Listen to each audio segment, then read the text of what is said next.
Mulane wong kon maca selawat maksudnya ben tetep duwe ketua. Semoga selawatan ditampa Nabi dadi ana daftare. Ana napa? Sekali ra ditampa kan gak ana daftare. Mulane suatu saat ana wong lomba ini kisah nyata. Ada seorang dan ini pas butuh ya, bukan bisnis. Saya ulang lagi ini pas butuh tidak bisnis. Ada seorang syarifah masih cucunya Nabi, dia itu kelaparan.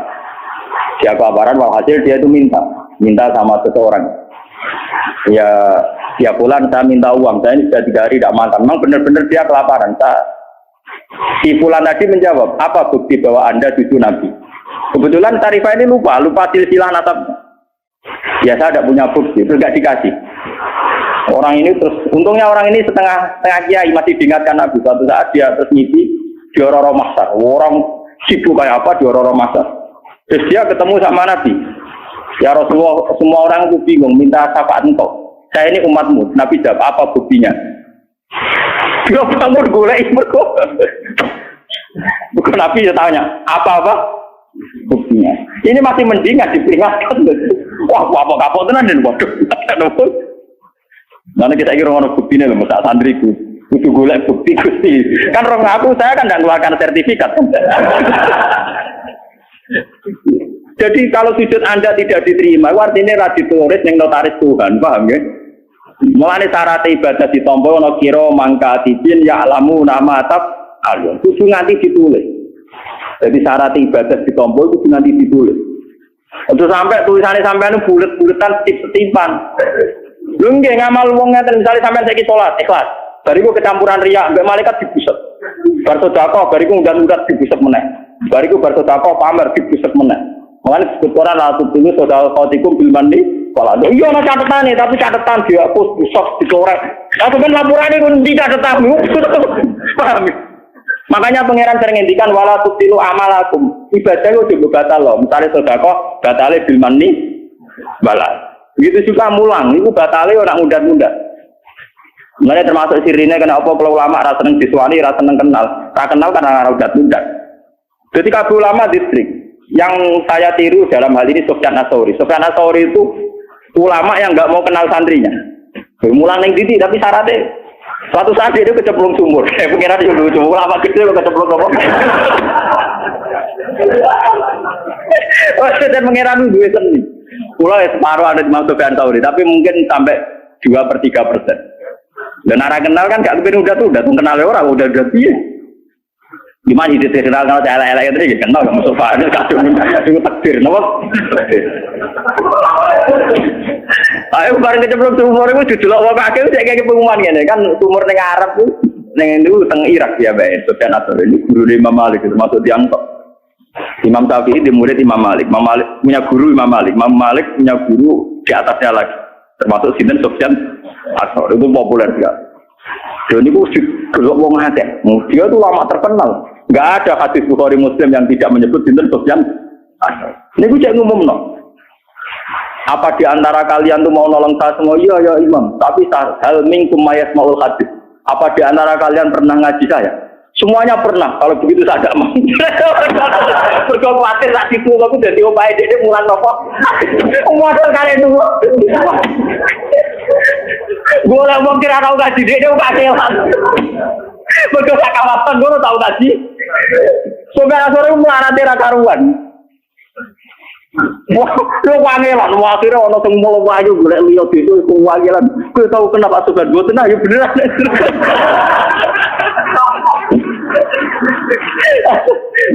Lah Sufyan wah kalau ora tau kasih ini kan ora kenal. Berarti kan wong krono boyo krono pengeran ora kenal kan. Yo terus gelem. Tapi cara semana saya jauh tak goblok. Tapi gue isakin. Para Sufyan Ats-Tsauri jauh tanya. Tapi sebulan roti yang di Ustaz ini. Oh doa. Tapi kamu itu saya ide di warga itu bang. Tapi sebenarnya ketemu tetap tak kono.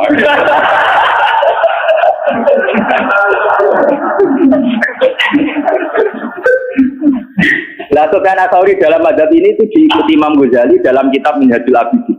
Yes, dalam kitab apa?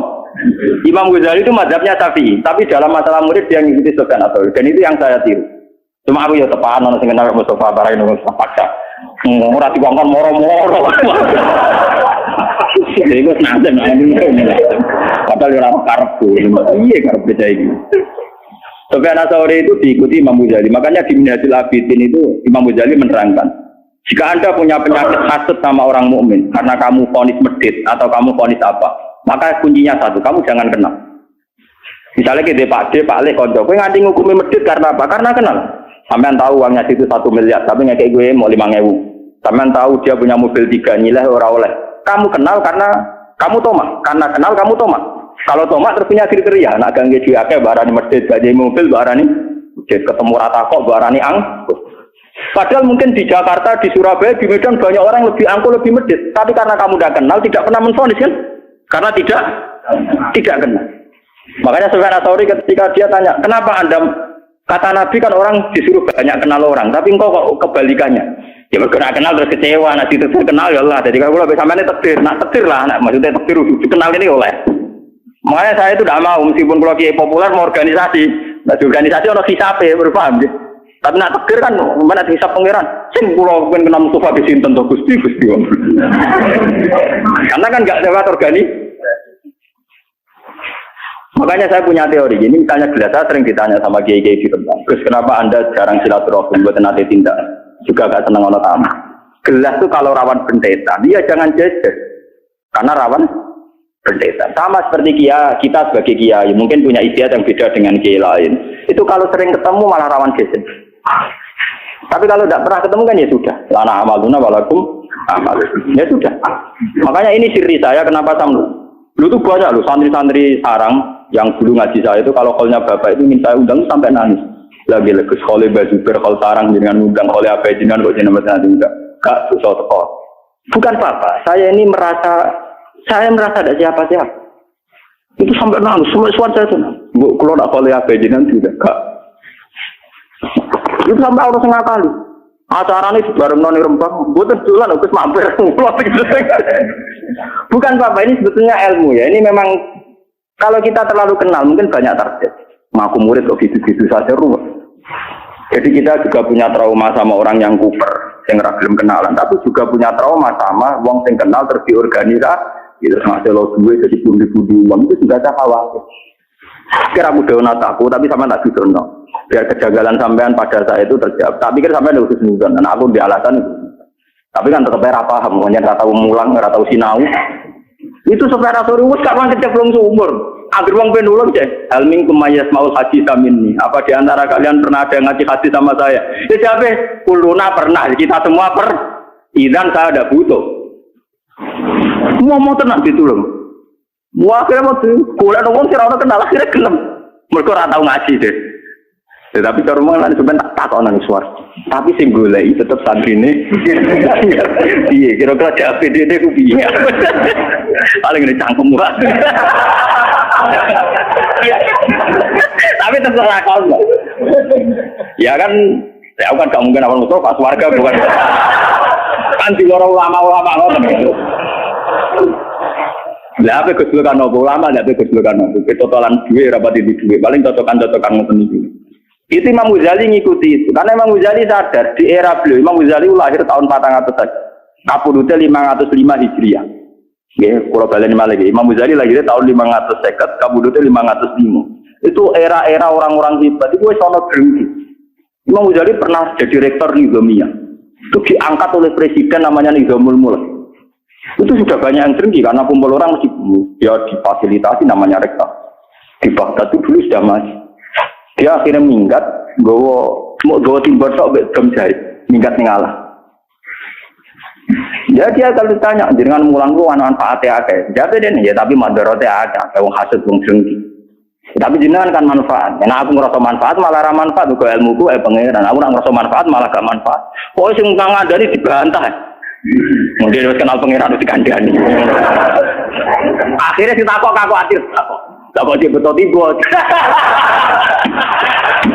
Mergo mikate mau tiba wis kejait. Betul kejait kem. Mana kula tentang pulau sing ono ya dem takok Imam Ghazali. Kula nganti sakniki tak sarung kula sing bedani tak jajan. Kok sing kaitan go salat kan saiki kita jajan. Kenapa betul timba? Ya mereka mulai pangeran. Butuhku suan itu pangeran sholat. Sholat itu butuhnya banyu. Banyu kaitannya beti. Buat jadi aku gak timba tok. Kebutuhku neng alat mau. So, aku betul dong. Sekarang aku masih tahu. Nah, tak jahit. Ya itu seminggat. Seminggat di hutan terus dia ngarang Ihya. Ngarang Ihya, ngarang Minhajul Abidin. Semua kitabnya beliau itu dikarang di hutan. Tapi hebatnya beliau meskipun ngarangin di hutan, beliau tetap ngarang muamalah bil khalqi. Misalnya kalau sama istri baiknya kayak apa, nak ketemu santri kayak apa. Maksud dia ya bilang, sampai santri sing apik, sing alus, bojo sing alus. Jadi dia ngalas, urusan be wong. Tapi dia tetap ngomong begitu. Ya kan lucu tuh. Nah, sebenarnya dia minggat di alas tuh trauma. Ini kalau nanti cerita tentang mriki, beliau sempat iktikaf ning Masjid Aqsa. Tapi dia rektor populer sekali. Pas iktikaf ning Masjid Aqsa, dia nggak ada yang tahu kalau dia Imam Ghazali. Ya namanya wong soleh kan itikaf itu neng masjid kan orang ini klub, dia tetap neng masjid. Kan gak mungkin dia neng gon wisata. Bareng pas dia bebo melok ngaji, pokoknya kepen dadi wong awam. Ternyata si ustadznya yang mulang itu dia neng kolal Ghazali, sedikit nyebut kolal apa? Itu Imam Ghazali ada di situ. Meriang deh. Wah, nak aku itikaf neng kene sesuai konangan aku Imam Ghazali bar terus minggat lagi. Jadi dia minggat di hutan sebenarnya dari beberapa pilihan. Berkali-kali dia minggat di masjid. Ternyata guru-guru di situ pegangannya kolal. Yang kulo nanti ngalami bolak-balik. Kulo biasa nganti saat hitung pasar. Kan iki Nur Salim lho sing alim jenenge Gus Ban. Jenengan kenal. Lah kok itu kulo. Wah, mate. Iki ngertos tak ngono ya. Lah jadi anak apa ada waktu.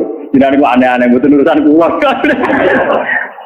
Karena saya memang nggak pernah pidato, hingga detik ini nggak pernah pidato. Saya berkali-kali. Nanti saat ini sering kalau badai teng sarang, ini kan sering ngebis, sering gua mobil, sering pas ngebis sering diceritain. Anak gua harus sekolah teng sarang, bukan alia. Ya, alhamdulillah bukan ngalim dia meninggal. Ada gurunya itu saya. Pas saya ke situ tuh mau mulang. Bareng pas jalan dia mau ke madrasah, bareng belajar apa itu budi, badai di madrasah. Bareng ketemu anak-anaknya sudah nyusup dulu. Maksudnya ini Gus Badeng, kasus tinggal. Wah makanya itu tak saya aja ngalamin gitu, apalagi Imam itu. Itu tidak ada yang kenal di Palestina. Semua kenal Kolal Ghazali, tidak tahu orangnya. Gak ngerti orangnya sedang itikaf. Ya wudhu, secara saya turun bisa beduk lah kemulan terus ngerti. Wah, secara saya ini. Nah ini hanya amar sepanjang ini. Orang nyaman, kowe ora bodoh, pancen bodoh tenan. Kulo nu de kanca niki kisahnya. Kulo nu de kanca nu mulai mondok nu puluhan tahun kalian kulo. Dulu ora alim, mergo senengane dukun. Bisa senengane apa? Dukun. Orang alim, nanti saiki nyai orang alim, jadi tetep orang alim. Niku tiap ana wong takon, sajane kulo ya iso, tapi wedi riya jadi ben dijawab Gus Ba. Wong mulai kurang ajar. Ya gara pertanyaan angel-angel dene. Sajane kulo bisa kaget, tapi timbang kulo kuatir riya, pamer iki kesane dijawab Gus Ba mawon. Lu nganti nek citrane dadi ki ikhlas. Gara-gara udah kurang ajar. Santrine kuat ada. Tapi di sana paling moco takdim. Bertakoe hukum wis bulet tidak wis ra iso kene. Ana ra iso sombongane gak sowan aku. Niki Gus Badhe tak anglet. Ajane kula nggih saged ngudi napa? Pria. Kurang ajar. Lah pada sak kelas yo wani mawon bae kula. Wah, nganti saya. Sing salam tablek yo Dek, sing mulya yo Dek. Wani saiki mumate nang ngelem. Insyaallah tiyang kok ikhlas ngoten Gus. Latiru, ikhlas gua. Buento. Jadi kita warai, kita butuh ketemu dari saat ini kalau tak kita mesti pak. Gimana? Semaan juga kalau kita misalnya rapatilanya, kalau mau coba mas Dajud mawon, mau semak wong bulat tenan bagi.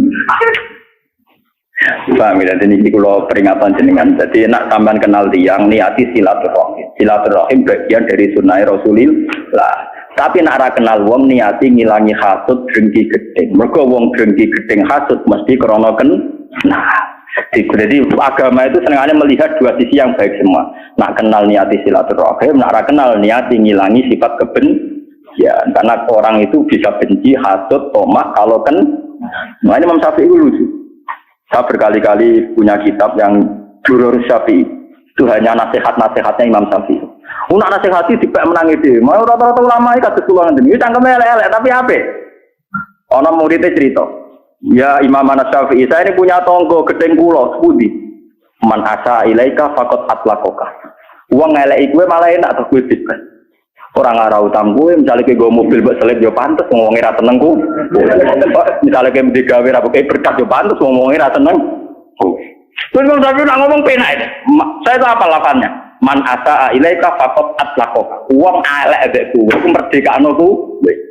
Iya lah, misalnya gue ketemu aku gue mobil, gak gue dikira pantas, masa gue kesuara dideki. Misalnya aku masih ada motor, Mustafa kudu anak sepanjang pun tetap tak deki dong. Mustafa makhluk ini aku kenal. Tapi nak Mustafa terkenal untuk ngerasa nih pulau ngelak-ngelak, wah solid mereka. Lagi Imam Syafi'i, nah ketika itu sebeda. Man asa ilaika faqad atlaqaka, wong ngelak itu, malah kalau kayak wong kiai apal Quran atau kiai kan rata-rata ono sing gedeng malah penak, bebas jambatan.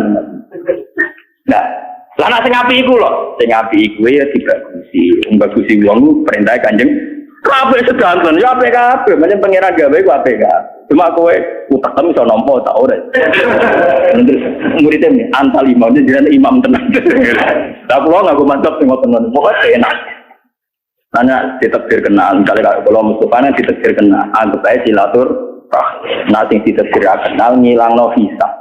Karena kalau tidak kenal itu tidak ada toma, tidak ada hasud, tidak ada memperbudak. Ini podo enak, pun aja nana itu jenenge sujud, ini jenenge sujud, tunduk ambek kabeh kersane pengen. Misalnya kita bojo sujud, ya enak, kena arah harmonis pantas, berko bojom juga. Nah bojom harmonis, ora mbok lus kan gak pantas. Mun bojo kula nganti saiki arep-arep kula ngamuk, perkarane nggih ngoten. Kula jajal, semua mau jenengan kepen mbok wales ora mbok wales, malah enak ta mbakmu. Aku nek arane mah yo terus pantes. Orang ngekeng-ngekeng pantes, ngomong ngekeng wong ngamuk. Jadi aja nih gampang, urip kowe terkenal di bojo judes, secara jarang gonjekan, jarang harmoni, tangga maklumi. Mesti nyalano bojo, penak gitu bojo judes. Cara kowe rapati napa kowe mesti wong nyalano bojo. Kowe di bojo ramah lupa nabian, kelaparan mesti wong nyalano kowe kabeh. Wong bojo apike ngono dibaro kelas. Jadi kan ada pada Imam Syafi'i judes ya oke. Apa yo? Oke. Ulama tenan. Aku lho cek eling kata-katane.